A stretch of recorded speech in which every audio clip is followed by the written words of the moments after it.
Boa noite. A cada 6 minutos e meio, em média, uma residência é assaltada em São Paulo. Essa é a principal queixa de segurança no estado. Em geral, os criminosos buscam locais onde é mais fácil entrar. E nesta madrugada, uma família foi feita refém. Os ladrões renderam 4 adultos e 2 crianças. Todos foram amarrados em um dos quartos desta casa, numa chácara em Cotia, na Grande São Paulo. Os vizinhos desconfiaram da agitação dos cachorros e chamaram a polícia. Houve tiroteio. 3 dos 5 criminosos morreram.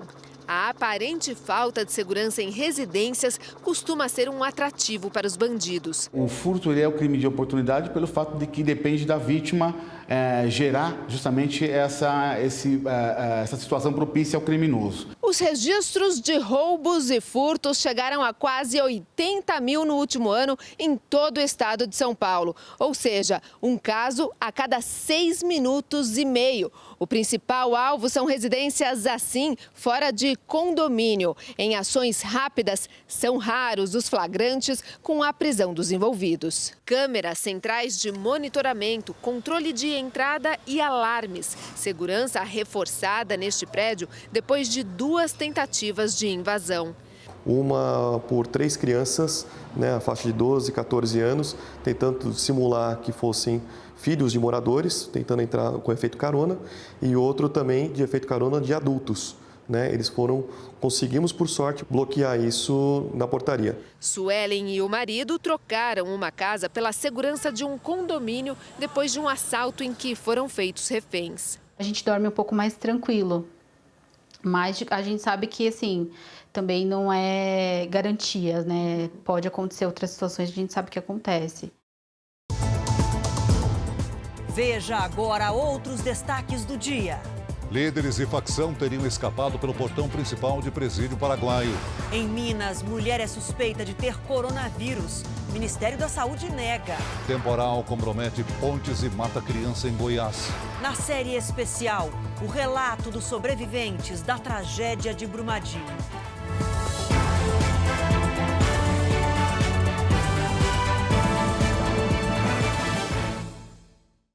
Oferecimento Ágora. Investir transforma incertezas em planos. Invista com a gente.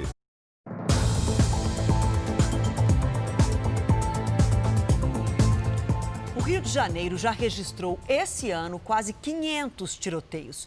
E nessa conta assustadora estão os confrontos que não param nos complexos do Alemão e da Penha. A disputa do tráfico fez hoje mais uma vítima que chegava para mais um dia de trabalho. A trincheira é improvisada. A tropa tenta avançar, mas é impedida pelo tráfego. Abaixa aí. Um tiroteio nas primeiras horas do dia para o desespero dos moradores. Fica difícil, sair de dentro de casa. Já são 4 dias de guerra nos complexos do Alemão e da Penha, os maiores do Rio de Janeiro. Toda a região era comandada por uma única facção. Mas no último domingo, criminosos rivais ocuparam a comunidade do Adeus. Hoje, a polícia percebeu a movimentação de traficantes que se preparavam para retomar o morro. 2 suspeitos foram presos.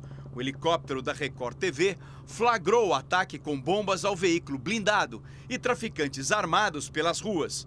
Os disparos atingiram transformadores de energia elétrica e 1.400 moradores estão sem luz.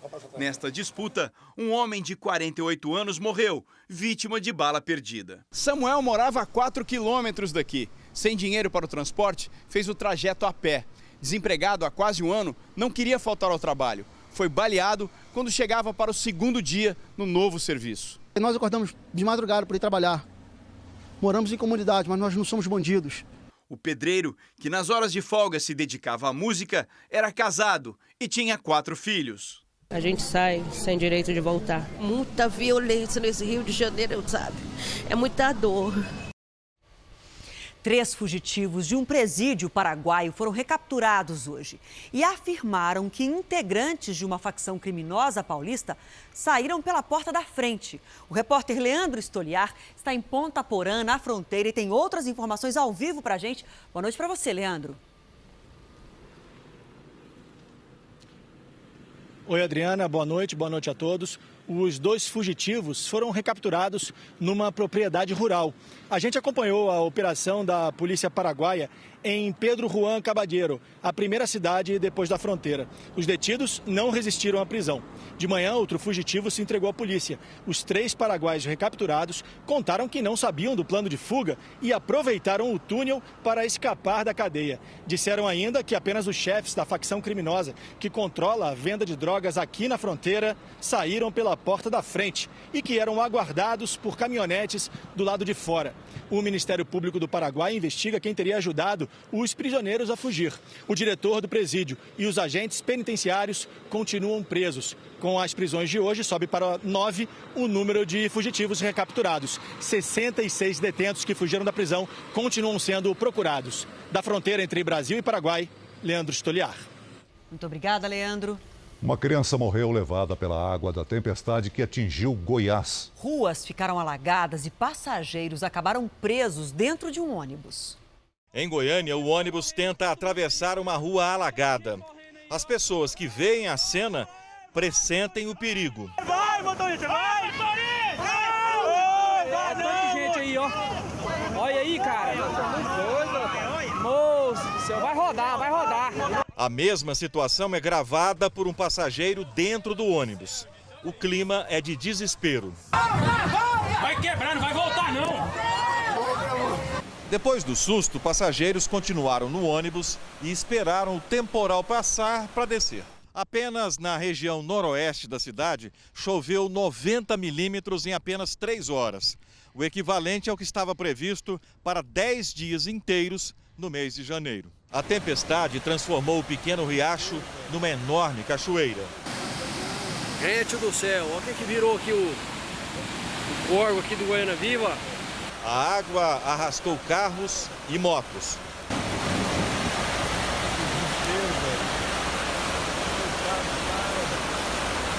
Invadiu casas e abalou a estrutura de 2 pontes. Tá caindo tudo, até a casa ali do cara caiu. A enxurrada levou parte da rede de saneamento. Dezenas de bairros ainda estão sem água. Em Arenópolis, interior do estado, os bombeiros resgataram o corpo de um menino de 5 anos, arrastado pelas águas por 16 quilômetros. Nós orientamos que numa situação dessa, primeiro que não saia de casa. Segundo, que se houver um alagamento, abandone o carro, deixe em local seguro e aguarde que a chuva está vindo em torno de 40 a 50 minutos e parando. A frente fria que estava no sudeste chegou à Bahia e provocou uma série de transtornos. Nós vamos ao vivo a Salvador saber mais informações com o repórter Felipe Costa. Ainda chove por aí, Felipe? Boa noite. Oi, Celso. Boa noite para você, boa noite para quem assiste ao Jornal da Record. Olha, nesse momento a chuva deu uma trégua, mas já está querendo começar a chover de novo. E durante todo o dia a chuva foi bem forte. Esse temporal deixou ruas totalmente alagadas. A Defesa Civil aqui de Salvador registrou cerca de 200 ocorrências. Inclusive, parte do teto de uma universidade particular foi levada pelas rajadas de vento que chegaram a 80 km por hora em alguns trechos. A principal travessia de lanchas entre Salvador e a ilha de Mar Grande precisou ser suspensa por causa aí dessa ventania. De Salvador, Felipe Costa. Obrigado, Felipe. O uso da internet para atrair vítimas de pedofilia tem sido cada vez mais frequente. E hoje, no Rio de Janeiro, a Polícia Civil fez uma operação para investigar suspeitos. O alvo da operação mora nessa casa e só apareceu depois da chegada da polícia. O HD do computador foi apreendido, mas como não houve flagrante, ele foi liberado. O que a gente tem procurado sempre investigar é o braço financeiro desse mercado. 53 pessoas foram presas no ano passado por esse tipo de crime. A última descoberta da polícia foi o uso de um aplicativo de jogos infantis para atrair crianças. Em 2019, mais de 2.000 menores foram vítimas no estado do Rio. Maura é escritora e sofreu abusos na infância. Nos livros, ela ajuda leitores a reconhecer o perigo. O pedófilo é muito mais esperto do que o pai e a mãe. Ele busca uma lacuna. E aonde existir uma lacuna de proteção à criança, é onde ele vai entrar. Nesse hospital, brinquedos deixam as crianças mais à vontade para conversar com especialistas. Tudo é gravado e não é preciso ir à delegacia. Especialistas sempre alertam que o pedófilo não é uma pessoa de quem a criança vai sentir medo no primeiro contato. Geralmente é alguém que se aproxima da vítima com muita simpatia. Por isso, o apoio e a presença dos pais e responsáveis é importante na superação do trauma e principalmente na prevenção do crime. Foi por meio da conversa que Maura ajudou o filho a não se tornar mais uma vítima. Aquele momento para mim foi um divisor de águas, porque eu vi que, caramba, o que minha mãe me fala existe de verdade. A empresária Isabel dos Santos, a mulher mais rica da África, passou a ser investigada em Angola por desvios de dinheiro público e má gestão. E aqui no Brasil, a Operação Lava Jato investiga a relação entre o ex-presidente Lula e o pai de Isabel, o ex-presidente angolano José Eduardo dos Santos. Segundo os ex-marqueteiros do PT, Mônica Moura e João Santana, Lula e a construtora Odebrecht teriam atuado para que José Eduardo dos Santos continuasse no poder. A Procuradoria-Geral de Angola abriu hoje inquérito contra a empresária Isabel dos Santos, filha do ex-presidente do país, José Eduardo dos Santos. Ela é acusada de má gestão e desvio de fundos no período em que comandou a estatal petrolífera Sonangol. Segundo a Justiça do país africano, a filha do ex-presidente teria feito transferências financeiras irregulares. No fim de semana, um grupo internacional de jornalistas divulgou um dossiê, incluindo trocas de e-mails e documentos que comprovariam um esquema de ocultação e lavagem de dinheiro de 100 milhões de dólares para uma empresa em Dubai ligada a uma amiga de Isabel. Aqui no Brasil, o nome de Isabel e do pai dela apareceram nas investigações da Lava Jato, quando a força-tarefa apurou negócios da construtora Odebrecht em Angola, supostamente intermediados pelo ex-presidente Luiz Inácio Lula da Silva. A parceria entre a construtora Odebrecht e os ex-presidentes do Brasil, Lula, e de Angola, José Eduardo dos Santos, pode ter ido além de palestras dadas por Lula na África e pagamentos de campanhas eleitorais via Caixa 2. Em delação premiada, os marqueteiros das campanhas do PT, João Santana e Mônica Moura, lançaram novas suspeitas sobre a intermediação de Lula entre a empresa e o país africano. Eles acusaram o ex-presidente de ter atuado pela permanência de Santos no governo angolano. O presidente Lula intermediou essa campanha. Da seguinte forma, ele tinha acabado de voltar de uma viagem a Angola, que ele fez com Emílio Odebrecht. Isso foi ele que contou a João.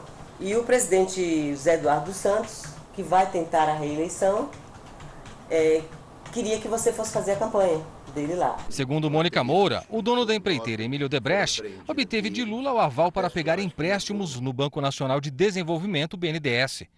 O dinheiro era investido em negócios bilionários em Angola. Em outro trecho da delação premiada, ao confessar que recebia dinheiro por fora para fazer a campanha de José Eduardo dos Santos, Mônica descreve o que seriam os interesses da Odebrecht no país africano. A Odebrecht é praticamente dona de metade do país ali. Eles têm minas de diamante lá, em parceria com o governo. Eles têm muito negócio. Então, para eles, manter o presidente José Eduardo dos Santos era um grande interesse. A exploração de diamantes em Angola, menina dos olhos da Odebrecht, era um dos negócios ligados à gigante Sonangol, petrolífera estatal que foi comandada pela filha do ex-presidente angolano, Isabel dos Santos. Multimilionária, Isabel é acusada de enriquecer de forma ilícita, já que o pai teria concedido às empresas dela contratos públicos, incentivos fiscais e licenças de telecomunicações de forma ilegal. O Jornal da Record apurou junto a fontes do Ministério Público Federal que existem suspeitas de que parte da fortuna da angolana esteja diretamente ligada aos empréstimos do BNDES, liberados durante os governos do PT. Em delação premiada, o empresário Emílio Odebrecht confessou a influência que exercia sobre os ex-presidentes Lula e José Eduardo dos Santos e como isso era usado para negócios ilegais. A assessoria do ex-presidente Lula não retornou aos nossos contatos. A Odebrecht informou que não foi mencionada na reportagem Luanda Leaks, do Consórcio Internacional de Jornalistas. A construtora também negou ter pago propina ao ex-presidente de Angola e diz que nunca teve relação com as empresas de Isabel dos Santos. Sobre a delação de Mônica Moura, informou estar impedida de comentar por causa do processo de colaboração com a Justiça. O BNDES confirmou que recebeu os nossos questionamentos, mas não enviou qualquer posicionamento. O ministro da Economia, Paulo Guedes, se encontrou hoje com empresários e representantes de diversos países para discutir acordos comerciais e tributários, além de projetos de investimentos e privatizações que passam de 320 bilhões de reais. Em entrevista à enviada especial a Davos, Ana Paula Gomes, o ministro disse que a imagem do Brasil está se fortalecendo no exterior. A principal síntese que eu faria das nossas reuniões aqui é uma quase celebração, porque quando há um ano atrás estivemos aqui e dissemos que confiávamos na democracia brasileira, que ela ia entregar o resultado das reformas, isso foi visto com um pouco de ceticismo, era uma agenda bastante ambiciosa. E hoje nós escutamos todo mundo dizendo o seguinte: olha, não só vocês têm uma agenda muito ambiciosa, mas o que mais nos impressiona é que vocês estão conseguindo entregar. Então o Brasil realmente começou a abrir a economia, está fechando todos os acordos comerciais, derrubou a inflação, os juros caíram, a economia está retomando o crescimento. Então houve uma certa celebração do sucesso brasileiro aqui. Está havendo uma compreensão internacional de que o Brasil tem uma democracia que funciona, que o Congresso está aprovando as reformas, que o presidente e o Congresso são reformistas, que as agendas de reformas vão progredir e que o Brasil está retomando o crescimento econômico. Também em Davos, o presidente Trump se encontrou com o presidente do Iraque pela primeira vez desde os conflitos envolvendo o Irã. Os dois presidentes discutiram o futuro das tropas americanas no país, mas nenhuma definição foi revelada. É a primeira vez que eles se reúnem após a recente crise com o Irã. Ao falar sobre questões comerciais com a União Europeia, Trump disse a jornalistas que é mais difícil negociar com o bloco do que com a China. O ministro Luiz Fux, do Supremo Tribunal Federal, suspendeu o início dos trabalhos do juiz de garantia por tempo indeterminado. Para ele, a proposta deveria ter partido do Judiciário. Além disso, a lei foi aprovada sem previsão do impacto orçamentário. O plenário do Supremo deve decidir a questão. Veja a seguir, Regina Duarte vai a Brasília e almoça com o presidente Bolsonaro. E na nossa série especial, imagens inéditas mostram como vítimas de Brumadinho ficaram soterradas até serem salvas pelos bombeiros.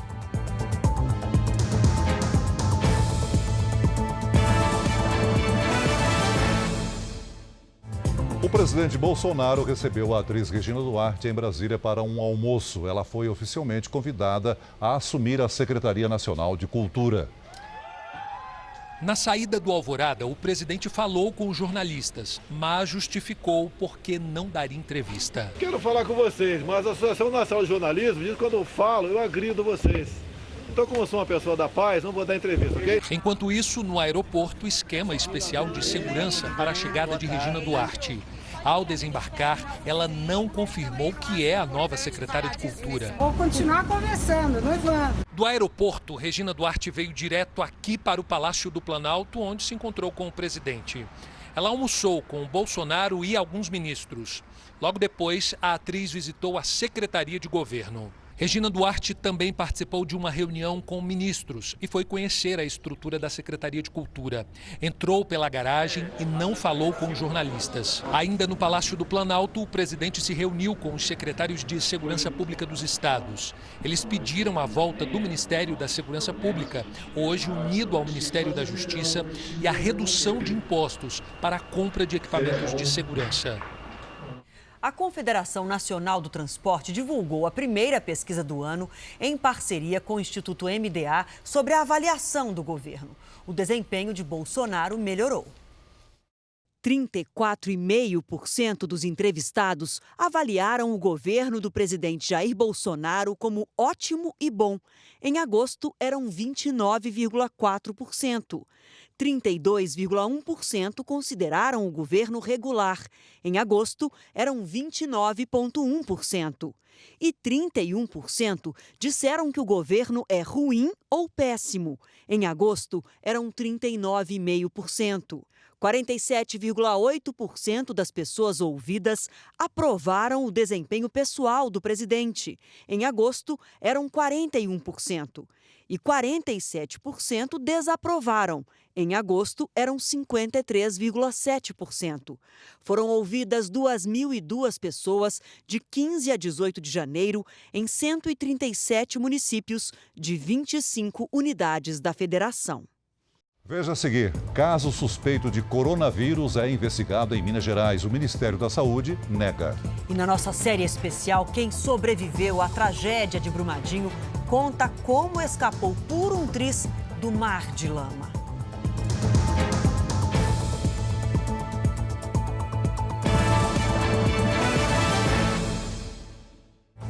O Ministério Ministério Público Federal pediu que as quase 4 milhões de provas do Enem sejam conferidas e recomendou também que as inscrições no SISU sejam suspensas. Assunto que interessa a tanta gente. Ao vivo de Brasília, o Luiz Fara Monteiro traz os detalhes para a gente. Boa noite, Fara. Oi, Adriana, boa noite. Segundo o Ministério Público, o objetivo do pedido é garantir que haja tempo suficiente para conferir os gabaritos de todos os candidatos do Enem. O Ministério da Educação informou que vai encaminhar aos procuradores os esclarecimentos técnicos sobre as inconsistências registradas na correção de provas, mas descartou, por enquanto, o cancelamento de inscrições do SISU, que já teve o prazo de encerramento adiado para as 11h59 da noite do próximo domingo. Os procuradores deram um prazo de 24 horas para o MEC acatar a recomendação sob pena de providências judiciais. Segundo o INEP, menos de 6 mil provas, de um total de quase 4 milhões, apresentaram inconsistências na correção. De Brasília, Luiz Fara Monteiro. Obrigada, Fara. Vamos falar do tempo agora. A Marinha do Brasil e o Instituto Nacional de Meteorologia emitiram um alerta para a possibilidade de ciclone. Boa noite para você, Lidiane. Explica melhor essa história para a gente. Vamos lá. Boa noite para você, Adriana, para todo mundo que nos acompanha. O possível ciclone já tem até nome: Curumim, menino em Tupi-Guarani. E é importante destacar que a formação deste ciclone, se acontecer, será nas próximas horas em alto mar e não deve atingir áreas do Brasil. De qualquer forma, essa circulação de ar atrai a umidade da Amazônia e espalha ainda mais temporais pelo país, principalmente entre o Rio de Janeiro e o sul da Bahia. Só nos próximos 3 dias pode chover nestas regiões, o esperado para o mês inteiro de janeiro. Os transtornos, então, que vimos mais cedo nas reportagens de Goiás e Bahia podem se repetir.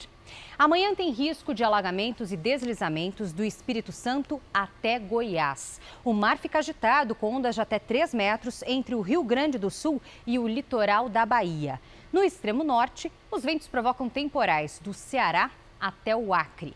Sol e tempo firme do interior gaúcho até Mato Grosso do Sul, em Roraima e também no Amapá. O tempo chuvoso deixa o sudeste com aquela sensação de frio. Em Vitória e em Belo Horizonte, 24 graus. Em Florianópolis vai fazer até 28. Em Cuiabá, 34. 29 em Salvador. 31 em Natal. Em São Luís, 30 e em Rio Branco, 29. Em São Paulo chove até o fim de semana e amanhã o sol quase não aparece. Máxima de 22. É uma queda acentuada. Verão light. É, bem light. Até amanhã. Obrigada. Em Belo Horizonte, médicos investigam um caso suspeito de coronavírus. A doença tem origem no Oriente e já infectou 500 pessoas e matou 17. A paciente é uma mulher que voltou de uma viagem na China. O Ministério da Saúde nega a existência da suspeita. A paciente, que os especialistas mineiros consideram suspeita de ter contraído o coronavírus, está internada neste hospital. A mulher de 35 anos não teve a identidade revelada. Ela esteve em Xangai, na China, e desembarcou em Belo Horizonte em 18 de janeiro, já com sintomas da doença respiratória viral aguda. A paciente está clinicamente estável e o caso segue em investigação. Em nota, o Ministério da Saúde disse que ainda não considera o caso de Belo Horizonte como suspeito para o coronavírus. Isso porque a paciente esteve em Xangai e não na cidade de Wuhan, onde há transmissão ativa do vírus. A Secretaria de Estado de Saúde disse que mantém a suspeita até que os exames confirmem ou descartem a contaminação. Segundo o Ministério da Saúde, um comunicado da Anvisa foi enviado aos portos e aeroportos para que os viajantes sejam orientados em viagens ao exterior, especialmente para a China. Como a origem do vírus e a forma de transmissão ainda são desconhecidas, a recomendação dos especialistas é adotar as mesmas medidas de prevenção para todas as doenças respiratórias. Lavar as mãos. Os pacientes que estiverem infectados ou com suspeita de uma infecção, usarem máscara. São medidas que funcionam, né? E que são utilizadas logo no princípio dessas epidemias. 7 pessoas nasceram praticamente de novo depois de atingidas pela lama da barragem de Brumadinho, que desabou há um ano.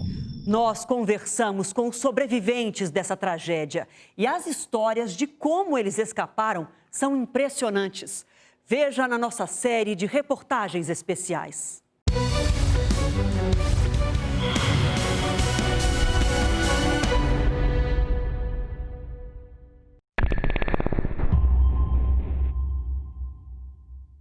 Doutora, eu não tive reuniões nenhuma com a TUVSUD para discutir declaração de sanidade, para falar sobre declaração de sanidade. Então, a senhora tem contratos que avaliam estruturas de diversas coordenadorias, de diversas áreas da Vale. Porque, ao que parece, a Vale tem uma difusão de atribuições que ninguém é dono de nada. Me parece muito claro uma tentativa de um imputar o outro.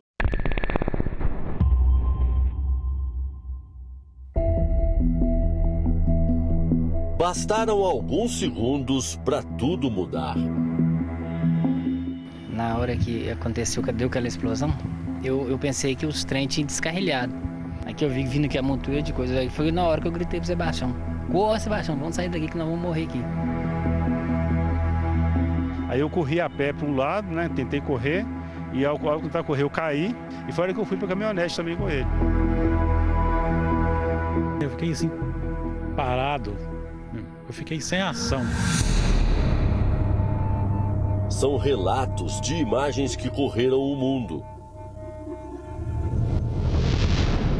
Uma das cenas mais impressionantes da tragédia aconteceu aqui nessa área conhecida como Pera. Era onde o minério de ferro era transportado dos caminhões para as locomotivas lá embaixo. Imagens do circuito interno de segurança registraram momentos de desespero e uma incansável luta pela vida dos trabalhadores que estavam lá. Nós conseguimos reunir 3 dos 6 sobreviventes que enfrentaram a morte nessa região.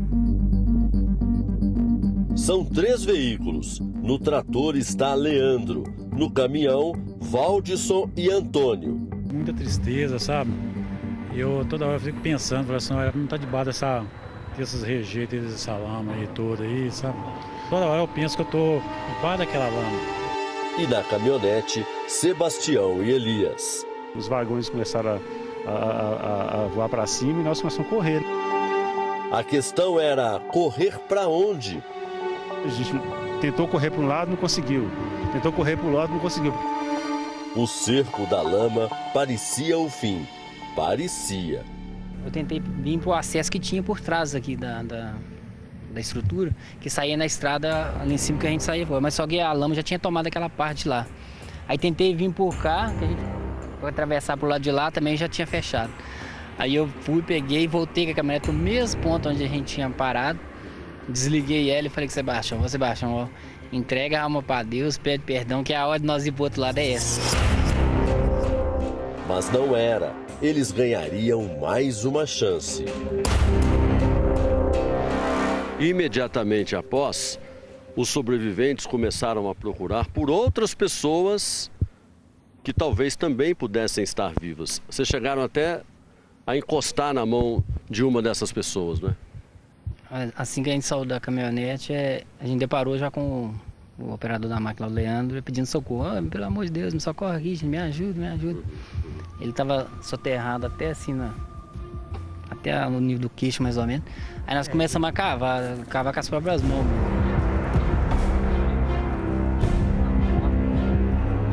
Este é Leandro Borges Cândido.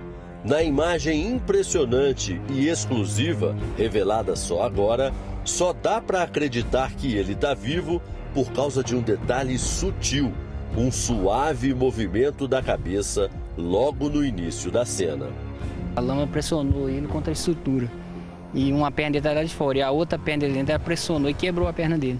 Aí nós, assim que a gente conseguiu chegar até no rumo dos pés dele, a gente foi, puxou e ele mesmo se projetou para fora e a gente conseguiu colocar ele num local mais seguro.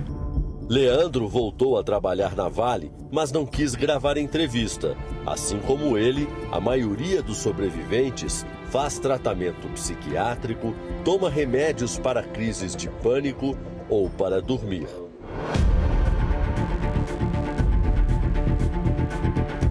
No flagrante mais marcante da tragédia, gravado com exclusividade pelo jornalismo da Record TV, Thalita virou protagonista. É a moça resgatada de helicóptero pelos bombeiros. A lama me atingiu tão forte que fui arremessada para fora da casa. Ela faz fisioterapia e também toma tranquilizantes todos os dias. Eu não tenho praticamente o osso do quadril, meu fêmur foi luxado, só de essas lesões de pele, foi várias, no meu corpo inteiro. Uma adolescente de 16 anos que vai levar para sempre as cicatrizes daquele 25 de janeiro. Para nós, parece que foi ontem isso. Então, a vida tá como se fosse parada.